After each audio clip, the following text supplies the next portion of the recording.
Hello friends, இன்றைக்கி நம்ம என்ன வீடியோ பார்க்க போகிறோன்னா, அச்சரப்பாக்கம் அமைந்துள்ள அருள்மிகு பசுபதீஸ்வரர், சென்னையிலிருந்து கிட்டத்தட்ட ஒரு 94 கிலோமீட்டர் தூரத்தில் இருக்கக்கூடிய அச்சரப்பாக்கம் பசுபதீஸ்வரர் ஆலயம் தான் இன்றைக்கி நம்ம வீடியோவில் பார்க்க போகிறோம். இந்த வீடியோ உங்களுக்கு பிடிச்சிருந்ததுன்னா லைக் பண்ணுங்கள், கமெண்ட் பண்ணுங்கள், ஷேர் பண்ணுங்கள். மறக்காமல் பெல் பட்டன் அழுத்திக்கங்க. வாங்க வீடியோக்குள்ளே போகலாம்.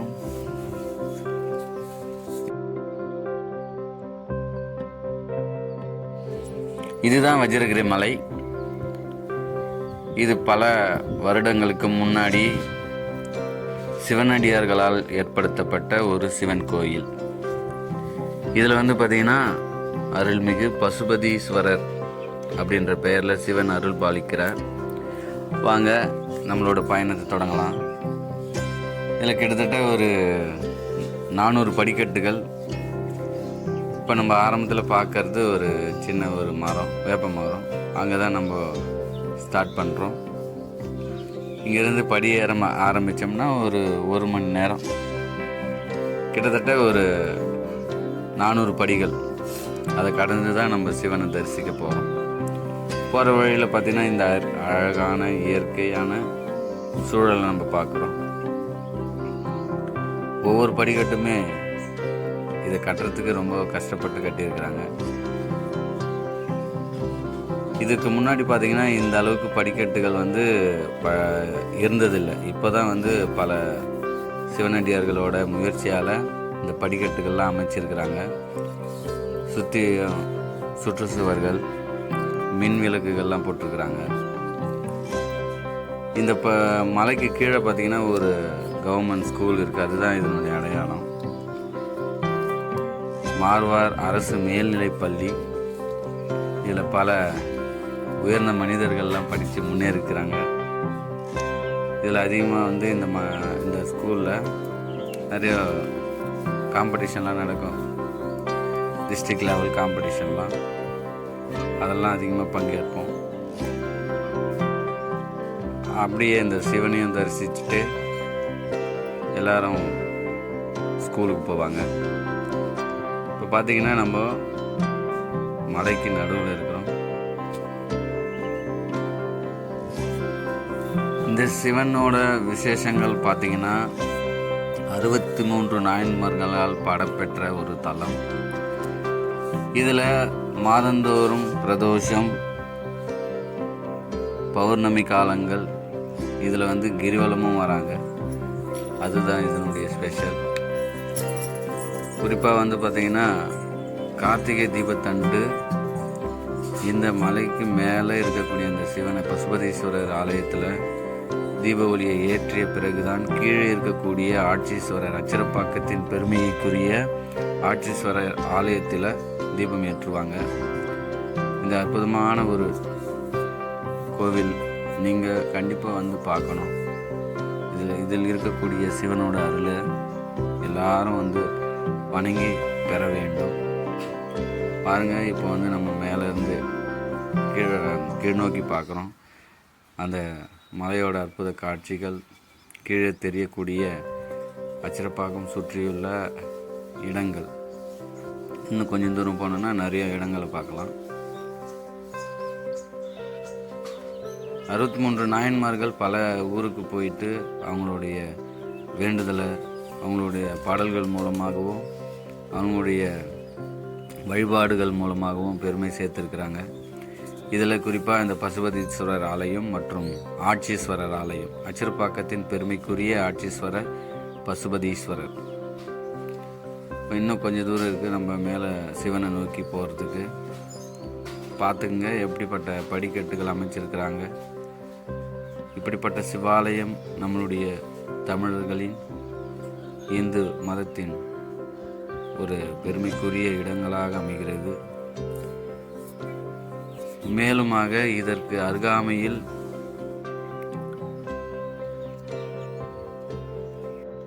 தொழுப்பேடு என்ற ஊருக்கு பக்கத்தில் பெரும்பேர் கண்டிகை அப்படின்ற ஊர் இருக்குது. அந்த இடத்துல பார்த்திங்கன்னா முருகர் ஆலயம் இருக்குது. அந்த முருகர் கோயிலில் இந்த கோவிலில் பூஜை செய்யக்கூடிய சிவனடியார்கள் தான் அங்கேயும் செய்கிறாங்க. இந்த மலையை சுற்றிலும் வந்து பார்த்திங்கன்னா கிரிவலம் வராங்க.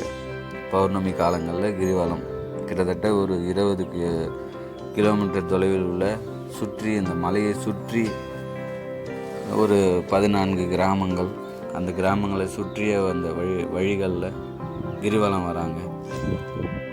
இப்போ பார்த்திங்கன்னா நமக்கு மலை உச்சிக்கு இப்போ வந்திருக்கிறோம். இப்போ ஃபஸ்ட்டு நம்ம வந்து தரிசிக்க போவது ஒரு விநாயகர். அந்த விநாயகர் கோவில் தான் ஃபஸ்ட்டு ஸ்டார்டிங்கில் இருக்கும். அதில் வழிபட்டுட்டு தான் அதுக்கப்புறம் நம்ம சிவனை நோக்கி போகணும்.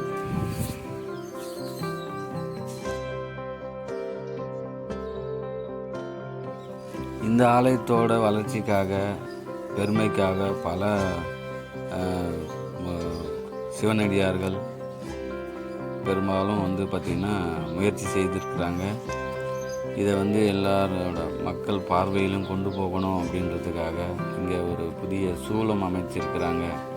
அதுக்கப்புறம் சிவா என்கின்ற வாசகங்கள் பொருந்திய ஒரு மின் பதாகைகள் அமைத்திருக்கிறாங்க.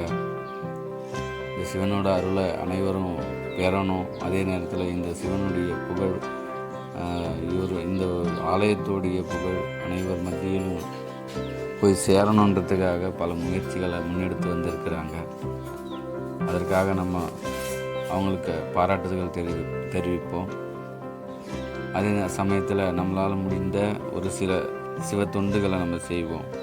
அதன் மூலமாக நம்மளுடைய எதிர்வரும் சந்ததிகள் பயனடைவார்கள். இப்போ பார்த்திங்கன்னா எதிர்வரும் ஒரு சின்ன ஒரு கூடாரம் மாதிரி தெரியுது. அதுதான் வந்து பார்த்திங்கன்னா விநாயகர் ஆலயம். ஃபஸ்ட்டாக நம்ம வந்து தரிசிக்க போக வேண்டிய ஆலயம். இப்போ தெரியுதுங்களா உங்களுக்கு? இதுதான் வந்து பார்த்திங்கன்னா விநாயகர் ஆலயம். விநாயகரை தரிசிப்போம். இங்கே வந்து பார்த்திங்கன்னா வாரத்தில் முக்கியமான நாட்களில் இங்கே பூஜை செய்து வழிபடுறாங்க. பெரும்பாலும் பார்த்திங்கன்னா பிரதோஷ காலங்கள் தொடர்ச்சியாக வந்து பூஜை செய்கிறாங்க. பௌர்ணமி, கிரிவலம், அதுக்கப்புறம் வந்து பார்த்திங்கன்னா கார்த்திகை தீபம், சிவனுக்கு உகந்த அனைத்து நாட்களையும் இங்கே வழிபடுறாங்க. மக்களும் வந்து பார்த்திங்கன்னா சாயந்தர நேரத்தில், வெய்ய நேரம் வந்தால் கொஞ்சம் ஏற முடியாது, டயர்டாக இருக்கும். சாயந்தர டைமில் அதிகமாக வந்து இங்கே மக்கள் வந்து நடமாடுவாங்க. இப்போ நான் வந்திருக்கிறது ஒரு 11 மணி அளவில், அதனால் இங்கே அந்தளவுக்கு கூட்டம் இல்லை. இப்போ நம்ம வந்து இப்போ விநாயகரை தரிசிச்சுட்டு இப்போ சிவனை நோக்கி நடைப்பயணம் மேற்கொள்ள போகிறோம். இன்னும் கொஞ்சம் தூரத்தில் சிவன் வந்து நமக்கு காட்சி தருவார். இந்த மலையை சுற்றிலும் பார்த்திங்கன்னா அழகான இயற்கையான ஒரு மலையை வந்து நம்ம சுற்றி பார்க்கலாம். நீங்கள் அவசியம் இந்த இடத்த வந்து பாருங்கள். கண்டிப்பாக இந்த இடம் வந்து உங்களுக்கு, இந்த கோவில் வந்து உங்களுக்கு பிடிக்கும். இதனுடைய பெருமையும் நீங்கள் வந்து மற்றவங்களுக்கு சொல்ல முடியும். அதுவும் நமக்கு மிக அருகாமையில் நம்மளுடைய இடத்திலிருந்து ரொம்ப குறுகிய தூரத்தில் இது இருக்கிறது. ஆகையால் இந்த ஒரு சிவனை தரிசிக்க நீங்கள் கண்டிப்பாக வரணும். இப்போ நம்ம பார்க்கறது முருகர் வள்ளி மற்றும் தெய்வானையுடன் அருள்பாலிக்கிறார். ஃபஸ்ட்டு நம்ம பார்த்தது விநாயகர், அதனைத் தொடர்ந்து முருகரை தரிசிக்கிறோம். இவங்களை தரிசிச்சிட்ட பிறகு தான் நம்ம சிவனை நோக்கி போகிறோம். நான் முன்னவே சொன்ன மாதிரி இந்த இடத்துல சிவா என்கின்ற ஒரு வாசகம் பொருந்திய மின் பதாகைகள், அதுக்கப்புறம் அங்கேயே வந்து பக்கத்துலேயே வந்து பார்த்திங்கன்னா ஒரு சின்ன அம்மன் ஆலயம் இருக்குது. அந்த அம்மன் வந்து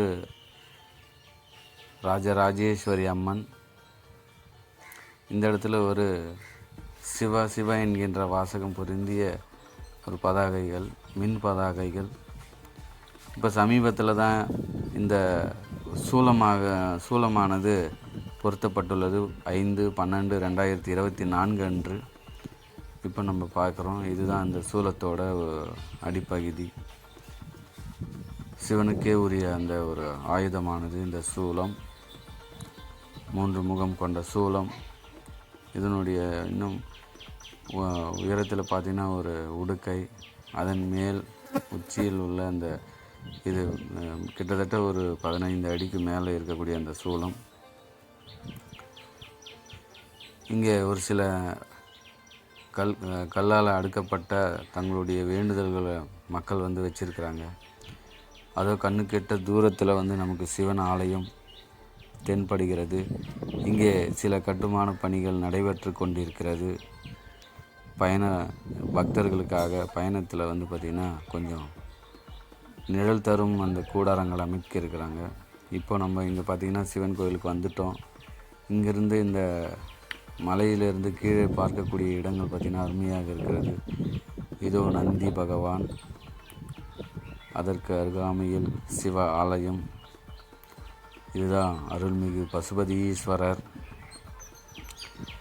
பல வருடங்கள் இங்கே வந்து இந்த சிவாலயமானது மிகவும் பெருமைக்குரிய ஒரு இடம். இந்த சிவனை தரிசிக்க அனைவரும் வந்து இங்கே பயணம் செய்ய வேண்டும் என்று அன்போடு கேட்டுக்கொள்கிறேன். இங்கே ஒரு நந்தி பகவான் கிழக்கு நோக்கி அமர்ந்துள்ளது. இதனுடைய முக்கியத்துவம் என்னவென்றால், மலையின் கீழே உள்ள அருள்மிகு ஆட்சீஸ்வரர் ஆலயத்தை நோக்கியே இந்த நந்தி தன்னுடைய பார்வையை செலுத்துள்ளது. இது ஒரு பெருமைக்குரிய விஷயமாகும். பெரும்பாலும் நந்தியானது மேற்கு நோக்கி சிவனை நோக்கியவாறே அமர்ந்திருக்கும். ஆனால் இங்கே சிவன் கீழே உள்ள சிவன் கோயிலை நோக்கி கிழக்கு முகமாக அமர்ந்துள்ளது. இது ஒரு தனிப்பட்ட சிறப்பாகும். இந்த கோவிலின் சிறப்பு அம்சமாகவும் அமைகிறது. அழகை 4 புறங்களிலும் இருந்து ரசிக்கலாம். 4 புறமும் மலைகளாக தென்படும் நமக்கு இந்த இயற்கை அழகான ஒரு காட்சி நமக்கு அற்புதத்தையும் ஆச்சரியத்தையும் ஏற்படுத்துகிறது. இந்த சிவனை தரிசிக்க நாம் மிகவும் கொடுத்து வைத்திருக்க வேண்டும். அருள்மிகு பசுபதீஸ்வரர் இங்கே பல வருடங்களாக மக்களுக்கு அருள் பாலித்து வருகிறார். இந்த சிவனை தரிசிக்க நாம் காண கண்கோடி வேண்டும். மேலும் இந்த சுற்றுப்பகுதியில் உள்ள இந்த கிராமம், இதனுடைய அழகையும் நாம் கண்டுகளிக்கிறோம். இந்த சிவாலயம் மிகவும் சக்தி வாய்ந்தது, அதே நேரத்தில் மிகவும் புகழ் வாய்ந்த ஒரு கோவிலாகும். சுற்றியும் இருக்கக்கூடிய இந்த இயற்கையான அழகு வாய்ந்த இடங்களை பார்க்கவும், சிவனை தரிசிக்கவும் நீங்கள் அவசியமாக இந்த இடத்திற்கு வர வேண்டும். வந்து சிவன் அருள் பெற வேண்டும் என்று நான் மிகவும் மகிழ்ச்சியோடு தெரிவித்துக் கொள்கிறேன். இந்த சிவாலயம் மிகவும் பழமை வாய்ந்த ஒரு சிவாலயம். அருள்மிகு வஜ்ரகிரி மலை பசுபதீஸ்வரர் ஆலயம், அச்சிரப்பாக்கம், செங்கல்பட்டு மாவட்டத்தில் அமைந்துள்ளது. அனைவரும் வந்து இந்த சிவனுடைய அருளை பெற்று உங்களுடைய வாழ்வின் ஒரு முக்கியமான ஒரு தருணத்தை அடைய வேண்டும் என்று எனது விருப்பமாக இந்த வீடியோ மூலமாக உங்களுக்கு தெரிவித்துக் கொள்கிறேன்.